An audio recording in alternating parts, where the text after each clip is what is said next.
Welcome students in the botany class. आज हम पढ़ेंगे लाइफ साइकिल ऑफ वॉल्वॉक्स। जैसा कि पहले हमने टाइप्स ऑफ लाइफ साइकिल में भी आपको बताया था कि haplontic type of life cycle जो है वो कई प्लांट्स में, कई एल्गीज़ में पाई जाती है, जैसे कि कारा में पाई जाती है, वॉल्वॉक्स में पाई जाती है, यूलोथ्रिक्स में, स्पायरोगायरा, उडोगोनियम, कई सारी एल्गीज़ में पाई जाती है। वॉल्वॉक्स में भी haplontic type of life cycle है। हैप्लॉन्टिक से अर्थ है कि वॉल्वॉक्स एक हैप्लॉइड एल्गी है और जो इसके गैमीट्स फॉर्म होते हैं, जो एंथ्रोजॉइड फॉर्म हुआ, एग सेल फॉर्म हुआ, वह भी हैप्लॉइड होते हैं। और फर्टिलाइजेशन के बाद जो जाइगोट फॉर्म होता है वह डिप्लॉइड स्ट्रक्चर होता है। इसकी लाइफ साइकिल के अंदर सिर्फ डिप्लॉइड स्ट्रक्चर जो देखने को मिलता है वह सिर्फ जाइगोट होता है, क्योंकि जैसे ही जाइगोट बनता है उसमें फिर मियोसिस हो जाता है और मियोसिस होने से फिर से हैप्लॉइड सेल्स फॉर्म हो जाते हैं, जूस्पोर फॉर्म हो जाते हैं, जो कि मैच्योरिटी के बाद एक नई कॉलोनी फॉर्म करते हैं। और जो नई कॉलोनी फॉर्म होती है वह भी हैप्लॉइड होती है। तो कहने का तात्पर्य यह है कि अगर हम लाइफ साइकिल देखते हैं तो लाइफ साइकिल में हमें हैप्लॉइड जनरेशन ही डोमिनेंट दिखाई देती है, या ज़्यादातर टाइम तक हमें हैप्लॉइड जनरेशन दिखाई देती है। सिर्फ डिप्लॉइड जनरेशन जो है उसको रिप्रेजेंट करता है जाइगोट। और इसीलिए वॉल्वॉक्स की जो लाइफ साइकिल है वह haplontic type of life cycle कहलाती है। कई बार ये पूछा जाता है कि वॉल्वॉक्स की लाइफ साइकिल किस प्रकार की होती है बताइए, तो उसमें आपको haplontic type of life cycle लिखनी है। या इसका उल्टा भी पूछा जा सकता है कि haplontic type of life cycle के उदाहरण बताइए, तो उसमें भी आप वॉल्वॉक्स का नाम लिख सकते हैं। अब हम यहाँ पर लाइफ साइकिल डिस्कस करते हैं। ये एक डायग्रामेटिक फॉर्म में लाइफ साइकिल दी गई है। आप चाहें, अगर आपको डायग्राम ध्यान है, अगर कई बार पूरा बड़ा प्रश्न इस पे आता है कि लाइफ साइकिल ऑफ वॉल्वॉक्स, तो अगर आपको डायग्राम आते हैं तो आप डायग्रामेटिक व्यू में भी लाइफ साइकिल बना सकते हैं, नहीं तो आप सिर्फ नाम लिख के भी लाइफ साइकिल बना सकते हैं। तो इसमें हम शुरू करते हैं इस सिनोबियम पार्ट से। सिनोबियम या एक पेरेंट कॉलोनी, इसमें आप देख रहे हैं दोनों टाइप के रिप्रोडक्शन से लाइफ साइकिल कंप्लीट बताई गई है। एसेक्सुअल रिप्रोडक्शन से भी बताया गया है और सेक्सुअल रिप्रोडक्शन से भी बताया गया है। अगर हम एसेक्सुअल रिप्रोडक्शन की बात करते हैं तो जैसा कि मैंने पिछले वीडियोज़ में आपको विस्तार से बताया भी था कि एसेक्सुअल रिप्रोडक्शन के अंदर गोनीडियम फॉर्म होता है, और गोनीडियम फॉर्म होने से, या गोनीडिया सिंगुलर जो है, गोनीडिया फॉर्म होने से फर्दर गोनीडिया बना, गोनीडिया से फर्दर डिवीजन हुआ, और डिवीजन होने से एक प्लेकिया स्टेज फॉर्मेशन होता है, और उसके बाद पूरी की पूरी कॉलोनी फॉर्म हो जाती है, जिसमें कि इन्वर्जन होता है कॉलोनी का। और एंटीरियर पार्ट जो है, जो सेल्स बने कॉलोनी के, वो बाहर की तरफ आ जाते हैं, उनमें फ्लैजिला डेवलप हो जाता है और ये एक डॉटर कॉलोनी फॉर्म हो जाती है। तो एक तरीका एसेक्सुअल रिप्रोडक्शन का है, इस प्रकार से कॉलोनी इसमें फॉर्म हो जाती है।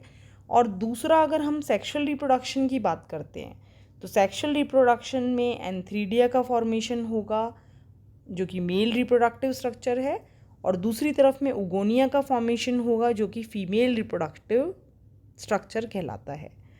एंथ्रीडिया और उगोनिया कुछ स्पीशीज़ में, वॉल्वॉक्स की कुछ स्पीशीज़ में एक ही थैलस या एक ही कॉलोनी में पाई जा सकती है, जिनको कि हम मोनोइशियस या होमोथैलिक कहते हैं।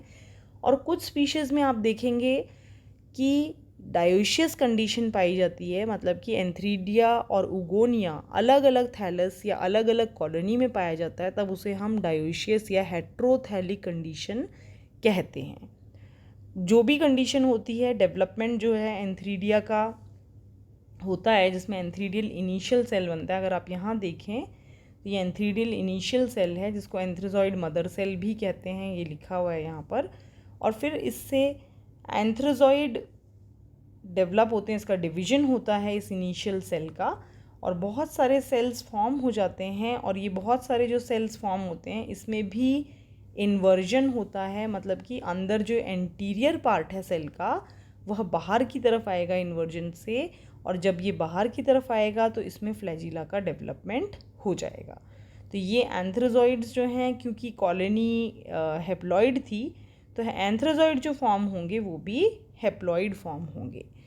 दूसरी तरफ में आप देखेंगे कि दूसरी तरफ में उगोनियम फॉर्म हो रहा है, और उगोनियम जो है उसके अंदर एग सेल फॉर्म हो रहा है, और ये एग सेल जो है वह फ्यूज़ होगा एंथ्रोजॉइड से। ये देखिए आप यहाँ पर एंथ्रोजॉइड और ये एग सेल है, ये ओवम जिसको लिखा है ये एग सेल है, और ये एंथ्रोजॉइड है जो कि उगोनियम के अंदर आ गया है। और आने के बाद दोनों का फ्यूजन होगा, फ्यूजन होने से ये फर्टिलाइजेशन होने से जाइगोट फॉर्म हो जाएगा। जाइगोट जो फॉर्म होगा उससे जूस्पोर बन जाएंगे, और जूस्पोर बनने से वो बायोफ्लैजिलेटेड स्ट्रक्चर हैं, और इनका फिर से जो है इनमें डिवीजन होगा, और डिवीजन होने के बाद ये पूरी की पूरी कॉलोनी नई फॉर्म कर देंगे। तो इस प्रकार से ये पूरा लाइफ साइकिल है। और अगर इस लाइफ साइकिल को आप ध्यान से देखते हैं तो सिर्फ एक जाइगोट ही ऐसा स्ट्रक्चर आपको दिखाई दे रहा है जो कि डिप्लॉइड है। बाकी सारे स्ट्रक्चर्स आप देखेंगे कि इसके अंदर सारे स्ट्रक्चर बाकी हेप्लॉइड ही। देखिए आप ये एंथ्रोजॉइड, ये हेप्लॉइड है, एंथ्रोजॉइड हेप्लॉइड है। उगोनियम में देखेंगे ये एग सेल हेप्लॉइड है, जूस्पोर हेप्लॉइड है। सिर्फ आपको डिप्लॉइड स्ट्रक्चर जाइगोट दिखाई दे रहा है। तो इस प्रकार की जो लाइफ साइकिल है वह आपको हेप्लॉन्टिक लाइफ साइकिल कहलाती है। आप चाहें तो इसको इस तरीके से डायग्रामेटिक फॉर्म में नहीं बनाएं, तो इस तरीके से आप नाम लिख के भी इसको बना सकते हैं। जैसे कि एसेक्सुअल साइकिल जो है वॉल्वॉक्स से आपको यहाँ पर थोड़ा सा लिखना चाहिए। जैसे गोनीडियम आप लिख सकते हैं, गोनीडियम से आपने प्लेकिया स्टेज लिखा, प्लेकिया स्टेज से डॉटर कॉलोनी फॉर्म हो गई। उसी प्रकार से सेक्सुअल रिप्रोडक्शन की अगर हम बात करते हैं, एंथ्रीडिया फॉर्म हुआ, उगोनिया फॉर्म हुआ। एंथ्रीडिया के अंदर एंथ्रोजॉइड्स फॉर्म हुए, उगोनिया में एग सेल फॉर्म हुआ, और एंथ्रोजॉइड और एग सेल का फ्यूजन हुआ। फ्यूजन होने से ये जाइगोट फॉर्म हो गया जो कि डिप्लॉइड स्ट्रक्चर है।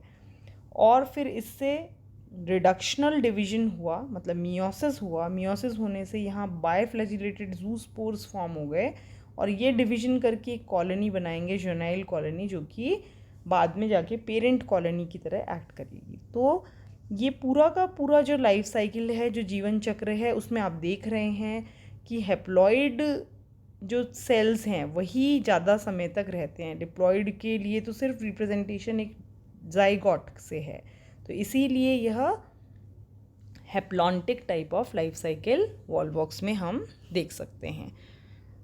तो थैंक यू सो मच। आशा करती हूँ आपको समझ में आ गई होगी लाइफ साइकिल।